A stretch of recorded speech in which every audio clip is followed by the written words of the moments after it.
दोस्तों वीडियो की शुरुआत करते हैं। सबसे पहली कंपनी की बात करते हैं। पहली कंपनी का नाम है दोस्तों पॉलीकैब इंडिया लिमिटेड।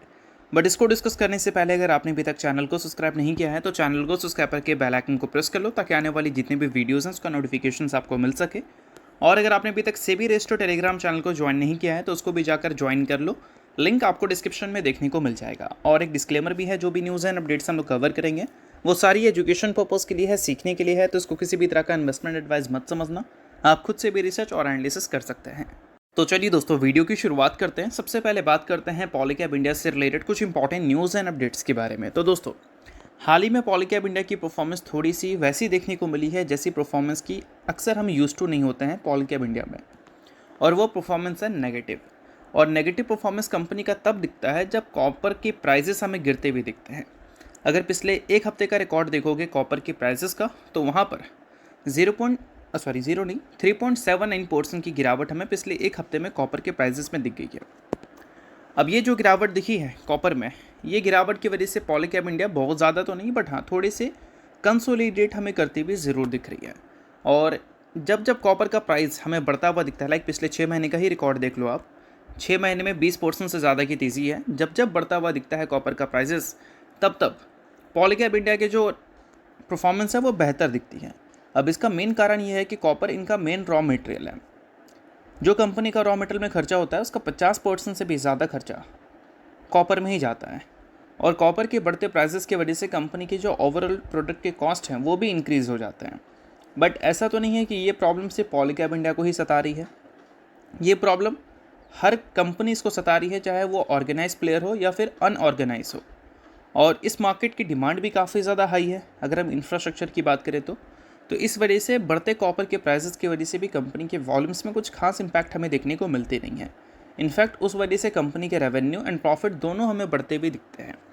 तो कॉपर का बढ़ता प्राइसेस को लेकर एनालिस्ट थोड़े से कॉशियस थे, बट उसका रिजल्ट पॉलीकैब इंडिया को लेकर काफ़ी ज़्यादा सही दिख रहा है।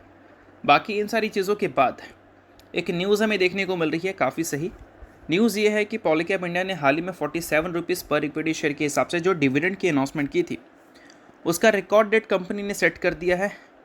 अब रिकॉर्ड डेट क्या है भाई? तो रिकॉर्ड डेट हमें देखने को मिल रहा है 19 जून का, यानी कि इस डेट तक जो कंपनी के शेयर होल्डर होंगे वो पूरी तरह से एलिजिबल होंगे कंपनी में ये डिविडेंड के लिए। सो अगर आप पॉलीकैब इंडिया के इन्वेस्टर हैं तो इस न्यूज़ को ज़रूर आप नोट कर लो। बाकी कंपनी के अर्निंग्स की बात करें तो पिछले एक साल में काफ़ी कंसिस्टेंट और इम्प्रेसिव नंबर कंपनी ने शो किया है। रेवेन्यू 29% से ग्रो किया है, प्रॉफिट 38% से ग्रो किया है। पिछले 10 साल के एवरेज से कंपेयर करोगे तो बेहतर है, 5 साल के एवरेज से भी बेहतर है, 3 साल के एवरेज से भी बेहतर है। और ये परफॉर्मेंस हमें तब देखने को मिली है जब पिछले एक साल में कॉपर का प्राइसेस हमें 30% बढ़ता हुआ दिखा है। यानी कि इनके जो प्रोडक्ट के कॉस्ट है, यानी कि केबल्स एंड वायर्स, वो भी पिछले एक साल में काफ़ी ज़्यादा बढ़े हैं। बट फिर भी कंपनी के अर्निंग्स में कुछ भी इम्पैक्ट नहीं आई है। इनफैक्ट पहले के मुकाबले ज़्यादा बेहतर अर्निंग्स कंपनी हमें दिखाई है। और इन सारी चीज़ों के बाद कंपनी के लेटेस्ट शेयर होल्डिंग पैटर्न को देखोगे तो वहाँ पर एफआईएस ने अपनी स्टेक्स काफ़ी एग्रेसिवली इंक्रीज़ कर लिए हैं। FIS generally high growth company में इन्वेस्टमेंट करना प्रेफर करती है और Polycab India consistent high growth report कर रही है। पिछले क्वार्टर में 14.82% एफआईएस के स्टेक्स थे, जो कि सीधा बढ़कर 18% को क्रॉस कर चुके हैं। डीआईएस ने प्रॉफिट बुकिंग की है टॉप लेवल पे, बट फिर भी एफआईएस की कन्विक्शन इस कंपनी में काफ़ी स्ट्रॉन्ग है, जो कि एक तरह से पॉलीकैब के इन्वेस्टर्स के लिए प्लस पॉइंट हमें ज़रूर दिखता है। सो दोस्तों फिलहाल रिजल्ट का पीरियड चल रहा है और रिजल्ट के पीरियड में हर कोई को अपनी कंपनी के रिजल्ट जानने हैं।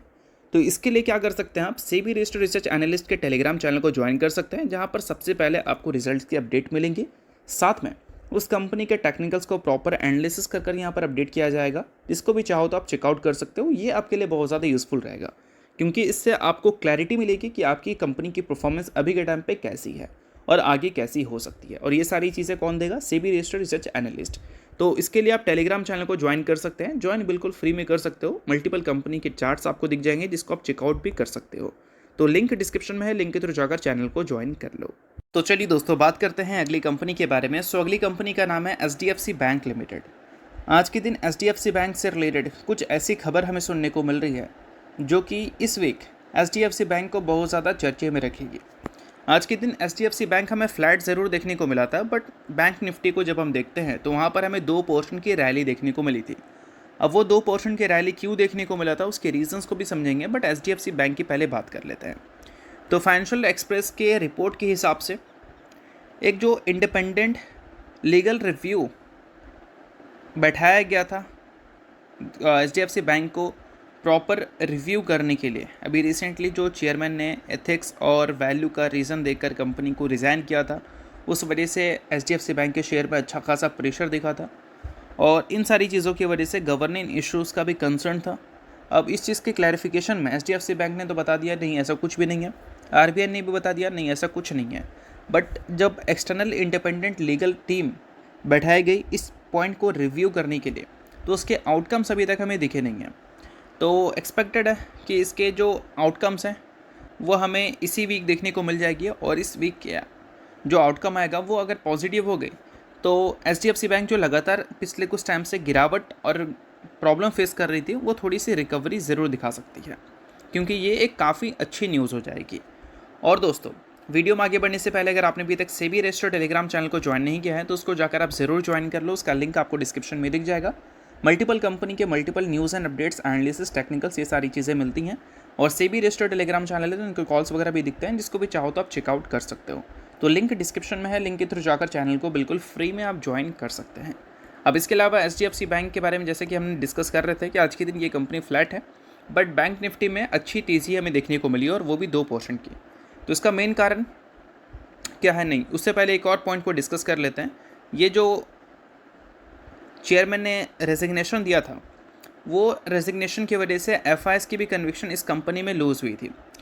48.38% स्टेक्स एफआईएस Q2 तक इस कंपनी का ओन कर रही थी, जो कि गिरकर 47.67% आया था Q3 में। और जब ये न्यूज़ Q4 में आया था तो उस टाइम एफआईएस ने अपने स्टेक्स और भी एग्रेसिवली सेल किया है। 47.67% से स्टेक्स सीधा गिरकर 44% पे आ चुका है और इसका वैल्यू उस टाइम के हिसाब से 30,000 करोड़ दिखा था, यानी कि 30,000 करोड़ की बिकवाली Q4 में एचडीएफसी बैंक में हुआ है एफआईएस का। और वो स्टेक्स हमें डीआईएस के पास जाते हुए दिखे हैं, बट इतनी एग्रेसिव सेलिंग एफआईएस की अगर हुई है तो थोड़ी सी प्रॉब्लम्स हमें ज़रूर दिख रही हैं। बाकी जो इंडिपेंडेंट लीगल टीम है वो अगर अपने आउटकम में पॉजिटिव चीज़ें बोल दी तो फिर बैंक के लिए चीज़ें थोड़ी बेहतर हो जाएंगी। बाकी जैसा कि अब हम बात कर रहे थे कि न्यूज़ एक हमें देखने को मिल रहा था जिस वजह से पूरा बैंक निफ्टी ही अच्छा परफॉर्म किया है, और वो न्यूज़ है दोस्तों आरबीआई से रिलेटेड, आरबीआई के फॉरेक्स स्वैप मूव से रिलेटेड। अब एग्जैक्ट ये खबर क्या है भाई, तो न्यूज़ हमें देखने को मिल रहा है कंसेशनल फॉरेक्स स्वैप का, जो कि एक तरह से आरबीआई ने बैंक्स के लिए लाया है कि जो भी वो करेंसी को स्वैप करते हैं उसकी जो फैसिलिटीज़ हैं उसको आरबीआई ने सस्ता कर दिया। देखो यहाँ पर मेंशन भी किया गया है, आरबीआई बैंक को चीप स्वैप फैसिलिटी दे रहा है और इससे क्या है, एनआरआई डिपॉजिट्स पे हेजिंग कॉस्ट आरबीआई खुद बियर करेगा। और इसका मतलब इनडायरेक्टली ये है कि बैंक जब डॉलर लाते हैं तो उन्हें करेंसी रिस्क होता है, बट वो रिस्क अब इनका एलिमिनेट हो जाएगा क्योंकि उसका जो कॉस्ट है वो अब इनको देना नहीं पड़ेगा और ये वैलिड है सितंबर 2026 तक। तो सिंपल सी बात है भाई, अगर हम इसका प्रॉपर मतलब देखें तो आरबीआई कह रही है यहाँ पर कि इससे डॉलर इनफ्लो बढ़ेगा, रुपीस को सपोर्ट मिलेगा जो कि बहुत ज़्यादा इंपॉर्टेंट है अभी के लिए, फॉरेक्स रिजर्व स्ट्रॉन्ग रहेगी और बैंक के जो सिस्टम है उसमें लिक्विडिटी बनी रहेगी। तो ये सारी चीज़ें एक तरह से देखा जाए तो मल्टीपल पॉइंट को देख कर लाया गया है आरबीआई की तरफ से, और इस वजह से अल्टीमेट इम्पैक्ट बैंक के प्रॉफिट्स में दिखेगा, एनआरआई के डिपॉजिट्स में दिखेगा, डॉलर के इन्फ्लो में दिखेगा और रुपीस स्टेबल होने के चांसेस भी हैं। अब देखते हैं कि ये मूव कितना इम्पैक्ट डाल पाते हैं बैंक्स पे और रुपीस पे। अगर इम्पैक्ट पॉजिटिव रहें तो एचडीएफसी बैंक और पीएसयू बैंक से रिलेटेड ये काफ़ी अच्छी खबर हो जाती है। बाकी नेक्स्ट कंपनी की बात करें तो नेक्स्ट एक आईटी कंपनी है जिसने हाल ही में 1:5 के रेशियो में स्प्लिट अनाउंसमेंट किया था। इसका रिकॉर्ड डेट कंपनी ने 12 जून का सेट कर रखा है। तो ये कंपनी कौन सी है भाई, तो ये कंपनी का नाम है मोवा वेन्यू ईआई टेक।